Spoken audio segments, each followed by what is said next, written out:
اگر لطیفه‌ای که درست میکنید پهن و خشک میشه و یا تا به حال لطیفه درست نکردید، پیشنهاد میکنم که این رسیپی خونگی رو امتحان کنید. فوق‌العاده نرم و خوشمزه و بی‌نظیر و خیلی راحت آماده میشه. سلام به خوشمزه پزای کانال، با آشپزخونه کیمیا خیلی خوش اومدین. بریم که با هم درستش کنیم.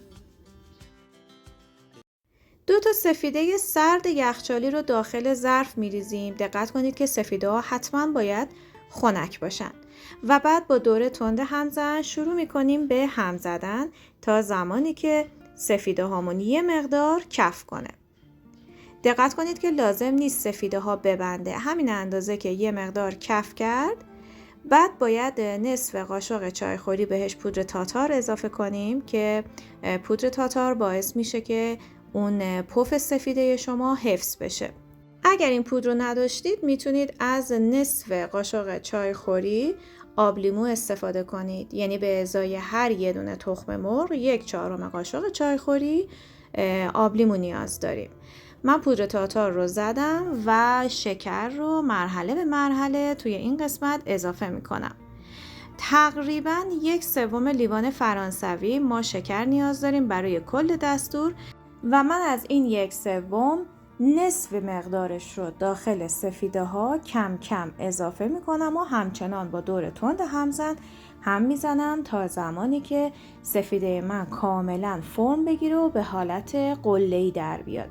تقریبا هم زدن موادمون با دور تند همزن و رسیدن سفیده ها به اون مرحله‌ای که میخوایم حدوداً 2-3 دقیقه بیشتر زمان نمیبره. ببینید وقتی که شما پره ها رو برمیدارید حالت قله‌ای داره و بعد باید زرده هایی رو که داخل یخچال گذاشتیم و سرد شده رو بیرون بیاریم و با نصف قاشق چایخوری وانیل و مابقی شکر با دور تند همزن انقدر هم بزنیم تا حالت کرم رنگ و کشدار پیدا کنه.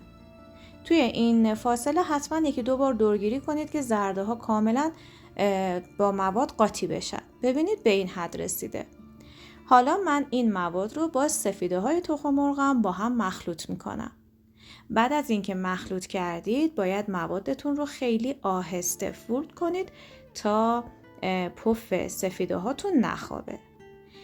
من از قبل فر رو با دمای 200 درجه گرم کردم. اگر فر برقی دارید 200 درجه و اگر میخواید با فر گازی کار کنید 220 درجه نیاز هستش که فر شما گرم شده باشه.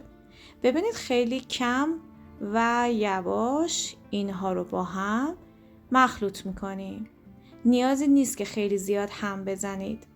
حدوداً 2/3 لیوان آرد رو با 1/4 قاشق چایخوری بیکینگ پودر و نوک قاشق چایخوری نمک 2 بار با هم الک کردم از قبل و برای بار سوم روی موادم الک میکنم.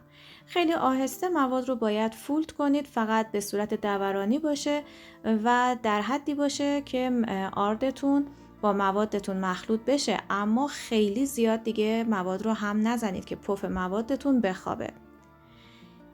بعد از اینکه مواد رو خیلی خوب فولد کردید میتونید بریزید داخل قیف و داخل سینی که یه مقدار کفش رو چرب کردید یه کاغذ روغنی پهن کنید و مواد رو که داخل قیف ریختید داخل سینی به صورت جدا از هم پایپ کنید. یه مقدار باید فاصله بدید که موادتون بعد از اینکه پخته میشه یه مقدار پف میکنه و به همدیگه نچسبه. به شدت پیشنهاد میکنم که شیرینی تر برشی رو که آموزشش رو در انتها به شما معرفی میکنم رو حتما ببینید. این شیرینی فوق‌العاده راحت بدون فر و همزن آماده میشه و یک طعم بی‌نظیر داره. مخصوص دور همی ها و مهمونی هاتون میتونید استفاده کنید و لذتش رو ببرید. خب من یه مقدار دستم رو با فاصله ببینید نگه میدارم روی سینی و به صورت صاف این مواد رو پایپ میکنم. اگر دوست داشتید که روی شیرینی هاتون یه مقدار ترک بخوره خیلی کم در آخر روی اون رو پودر قند بپاشید. موادمون رو بعد از اینکه گذاشتیم داخل فر گریل پایین باید روشن باشه و به مدت 10 تا 15 دقیقه بستگی به گرمای فرتون داره. همین اندازه که زیر شیرینی هاتون یه مقدار طلایی شد و خودش رو گرفت دیگه کافیه. باید از داخل فر خارج کنید و نیازی به روشن کردن گریل بالا هم نداریم. بعد از اینکه شیرینیمون رو گذاشتیم داخل فر باید خاممون رو فرم بدیم. خامه فرم نگرفته قنادی رو باید از لوازم قنادی ها تهیه کنید و نگهداری این خامه داخل فریزر هست. موقعی که شما میخواید خامه رو فرم بدید باید از داخل فریزر خارج کنید نیم ساعت تا 1 ساعت، بستگی به گرمای محیط داره. داخل محیط آشپزخونه نگهش دارید تا یه مقدار شل بشه و اون یخ داخلش باز بشه تا به راحتی بتونید هم بزنید. اما دقت کنید که به هیچ عنوان خامه شما نباید خیلی شل و آبکی بشه وگرنه دیگه فرم نمیگیره. قبل از اینکه خامه رو بخواید هم بزنید بهتره که کاسه استیل و پرهاتون رو داخل فریزر یه 5 دقیقه تا 10 دقیقه نگه دارید تا خوب خنک بشه و بعد خامه رو شروع کنید به هم زدن. طریقه کار هم به این شکل هست که 1-2 دقیقه با دور تند همزن خامه رو هم میزنید. حدود 10-15 ثانیه صبر میکنید و مجدد شروع میکنید به هم زدن. این کار باعث میشه که یخ داخل خامه به راحتی باز بشه و خیلی خوب فرم بگیره. فقط تاکید میکنم که موقع هم زدن به هیچ عنوان خامه شما گرم نشده باشه.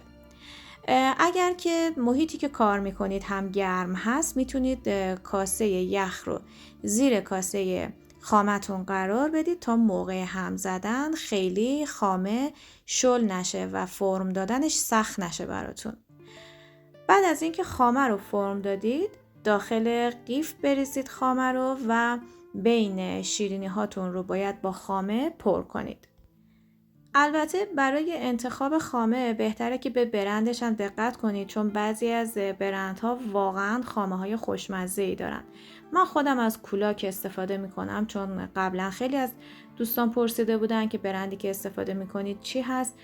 کولاک به نظر من خوشمزه است و کاله هم برند خوب و خوشمزه‌ایه. همونطور که میبینید شیرینی های من پخته. زیر شیرینی ها بعد از اینکه طلایی شد دیگه از داخل فر خارج میکنیم و بعد از اینکه سرد شد از کاغذ روغنی به راحتی جدا میشه و بعد از اینکه پر کردید با پودر پسته روی شیرینیتون رو تزیین کنید و بعد هم آماده سرو است. از اینکه تا انتها با من همراه بودید سپاسگزارم. دیدن این ویدیو رو از دست ندید. خدا نگهدار.